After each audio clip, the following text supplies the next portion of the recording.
समुद्र के नीचे क्या है। दोस्तों, आपके सामने दो पिक्चर हैं, जहां एक तरफ हमने अंतरिक्ष की गहराई में 93 अरब प्रकाश वर्ष तक गोता लगा लिया है, लेकिन वहीं पृथ्वी पर मौजूद समंदर की गहराई में हम आज भी नहीं जा पाए हैं। आखिर क्या है समुद्र की मिस्ट्री? ऐसा क्यों है कि हम मंगल की जमीन के बारे में ज्यादा जानते हैं और समुद्र को सिर्फ 5% ही जान पाए हैं? हम आज सूरज को छू पा रहे हैं, लेकिन समंदर के अंदर नहीं जा पा रहे। ये सवाल समुद्र को काफी रहस्यमयी बनाते हैं। समंदर की दुनिया में कौन से राज दफन हैं, जिन तक हम नहीं पहुंच पाए हैं? समुद्र कितना गहरा है? समुद्र का अंत कहां होता है? और सबसे इम्पोर्टेंट सवाल, आखिर समुद्र के नीचे क्या है? जानने के लिए चलते हैं समंदर की दुनिया की एक सैर पर। समुद्री सतह से 40 मीटर नीचे तक की गहराई तक स्कूबा डाइवर्स को जाना अलाउ होता है और इसके आगे 100 मीटर तक की गहराई तक डीप सी डाइवर्स गोता लगा सकते हैं। लेकिन इस गहराई पर पानी का प्रेशर बढ़ जाता है। अगर सावधानी ना बरती जाए तो शरीर के अलग अलग हिस्सों पर चोट आ सकती है। लेकिन इसके बाद भी हर्बर्ट निच ने 214 मीटर की गहराई तक डाइव करके वर्ल्ड रिकॉर्ड कायम किया था और हर्बर्ट ने ये रिकॉर्ड सिर्फ एक सांस में कायम किया। समुद्र में और नीचे जाने पर 332 मीटर की गहराई तक स्कूबा डाइविंग का वर्ल्ड रिकॉर्ड मौजूद है, जो इजिप्ट से ताल्लुक रखने वाले अहमद गबर ने बनाया था। यहाँ से 443 मीटर की गहराई समुद्र सतह से इतनी नीचे है कि यहाँ तक न्यूयॉर्क की एम्पायर स्टेट बिल्डिंग भी डूब जाएगी। इससे नीचे 500 मीटर गहराई में हमें ब्लू व्हेल देखने को मिलती है। इसका वजन 150,000 किलोग्राम होता है। समंदर में हम जैसे जैसे नीचे चलते जाते हैं, हमारे ऊपर पानी का वेट वैसे वैसे बढ़ता जाता है। इस वजह से समुद्र में आगे बढ़ना मुश्किल होता है। आगे चलते चलते समुद्र के पानी का प्रेशर इतना बढ़ जाता है कि ब्लू व्हेल भी इस गहराई से नीचे नहीं जाती। वहीं समुद्र में अमेरिकन सी वुल्फ सबमरीन भी 500 मीटर के नीचे नहीं जा सकती। इससे आगे 535 मीटर नीचे वो गहराई है जहाँ तक एम्परर पेंगुइन्स समुद्र में एक सांस में 20 मिनट तक गोता लगा सकती हैं। पेंगुइन्स की हड्डियां समुद्र के इस प्रेशर को झेल सकती हैं। समुद्र के नीचे इससे और आगे 830 मीटर नीचे इस गहराई तक बुर्ज खलीफा भी डूब जाएगी। इससे नीचे 1000 मीटर नीचे जाने पर स्कैरी जोन की शुरुआत होती है। यहाँ तक लाइट भी नहीं पहुँच पाती। इस स्कैरी जोन में जायंट स्क्विड भी पाए जाते हैं। इससे नीचे 1280 मीटर की गहराई पर लेदरबैक टर्टल्स पाए जाते हैं। ये काफी बड़े टर्टल्स होते हैं। इनका वजन 700 किलोग्राम होता है। समुद्र में और नीचे 2000 मीटर की गहराई पर एक रियल लाइफ एलियन पाया जाता है। ये है ब्लैक ड्रैगन फिश, जो समुद्र के अंधेरे में छुप जाती है। ये इस गहरे अंधेरे में भी आसानी से देख सकती है।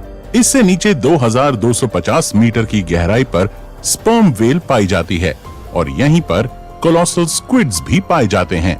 ये कोलोसल स्क्विड 14 मीटर लंबे होते हैं और इनका वजन 750 किलोग्राम होता है। इनकी एक आंख खाने की प्लेट जितनी बड़ी होती है। इनके जाल में तेज धार दांत लगे होते हैं, जिससे ये अपने शिकार को जकड़कर मार सकते हैं। दो रोड रोलर जितनी वजनी स्पर्म व्हेल और कोलोसल स्क्विड्स की समुद्र में लड़ाई होती ही रहती है। ये दोनों एक दूसरे के जानी दुश्मन हैं। इस मरी हुई स्पर्म व्हेल की बॉडी पर दिखाई देने वाले निशान एक कोलोसल स्क्विड की ही करतूत है। समुद्र में और नीचे 3800 मीटर की गहराई पर टाइटैनिक का मलबा आज भी मौजूद है और आगे 4000 मीटर नीचे समुद्र में वो हिस्सा शुरू हो जाता है जिसे अबिसल जोन कहा जाता है। यहाँ फिन टूथ वाइपर फिश और एंगलर फिश जैसे जीव मौजूद हैं। पानी के अंधेरे में एंगलर फिश को नेचर ने एक ऐसी टॉर्च दी है जिससे वो आसानी से अंधेरे में देख सकती है। वहाँ अंधेरे में रहने वाले बाकी सभी जीवों के शरीर में भी लाइट पैदा होती है, जिसे बायोल्यूमिनेसेंस कहा जाता है और ये लाइट इंफ्रारेड होती है, जिसे हम नहीं देख सकते। आगे 4781 मीटर की गहराई तक वर्ल्ड वॉर 2 में क्रैश होने वाले बैटलशिप का मलबा आज भी मौजूद है। समुद्र के नीचे क्या है इसे जानने के लिए हमें और आगे जाना पड़ेगा और आगे 6000 मीटर नीचे की गहराई पर समुद्र का ऐसा हिस्सा शुरू हो जाता है जिसे हडल जोन कहा जाता है। यहाँ वाटर प्रेशर एक इंसान पर जंबो जेट रखने जितना होता है। इससे 6500 मीटर की गहराई तक यूएस नेवी की रिसर्च सबमरीन ही जा सकती है जिसे DSV एल्विन कहा जाता है, और ये वही सबमरीन है जिसने टाइटैनिक को खोजा था। और इससे आगे 8,848 मीटर की गहराई वो पॉइंट है जहां तक माउंट एवरेस्ट भी डूब जाएगा, लेकिन इससे भी आगे जाने का रिकॉर्ड बनाया था 1960 में डॉन वॉल्श और जैक स्पिकार्ड ने। ये 10,916 मीटर की गहराई तक गए थे। इस गहराई पर सिर्फ इनकी सबमरीन की रोशनी थी, और इस रोशनी में इन्होंने एक अजीब घटना देखी, जहां कोई बहुत बड़ा जीव इनका पीछा कर रहा था।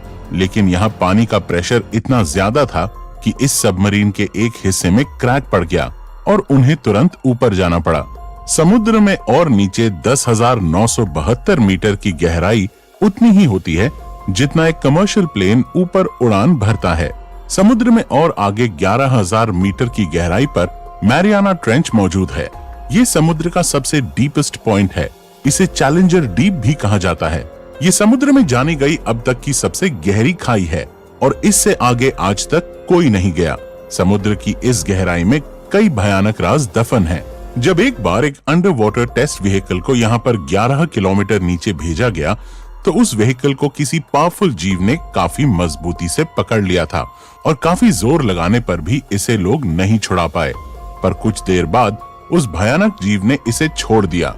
लेकिन जब इस व्हीकल को ऊपर लाया गया, तो इस पर लगे निशान देखकर रिसर्चर्स के होश उड़ गए, क्योंकि ये निशान किसी और के नहीं बल्कि दुनिया की सबसे बड़ी शार्क मेगालोडन के थे।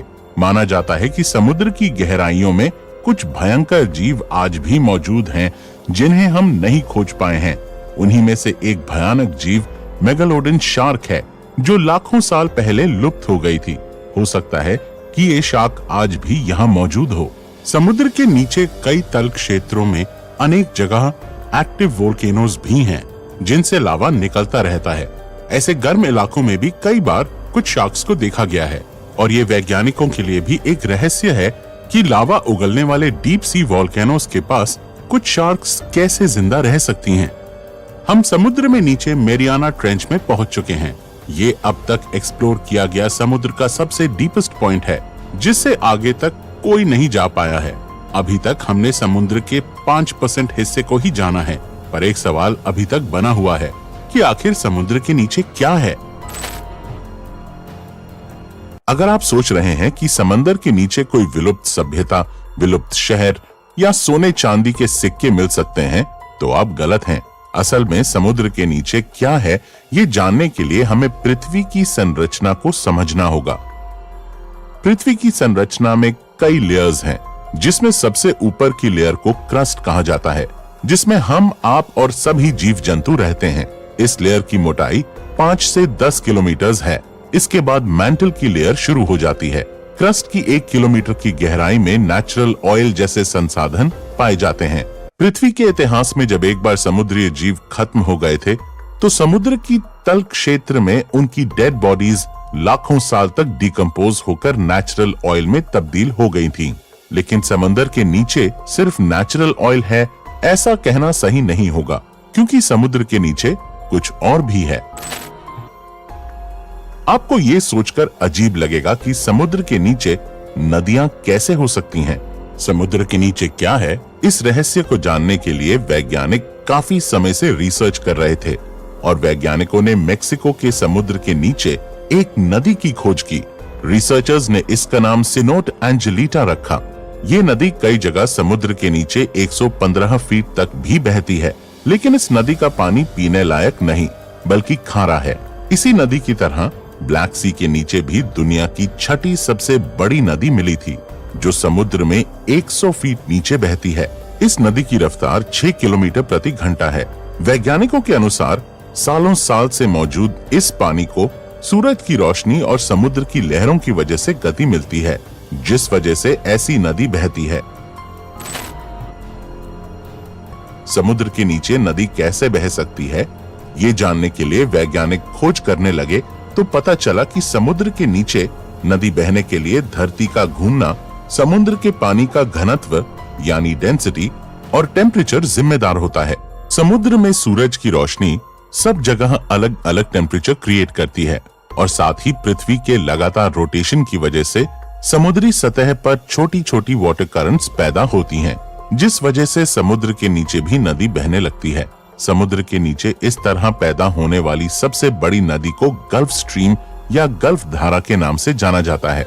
ये नदी इतनी बड़ी है कि अगर दुनिया की सभी नदियों का पानी भी मिला दिया जाए तो भी ये इस नदी के पानी से कम होगा।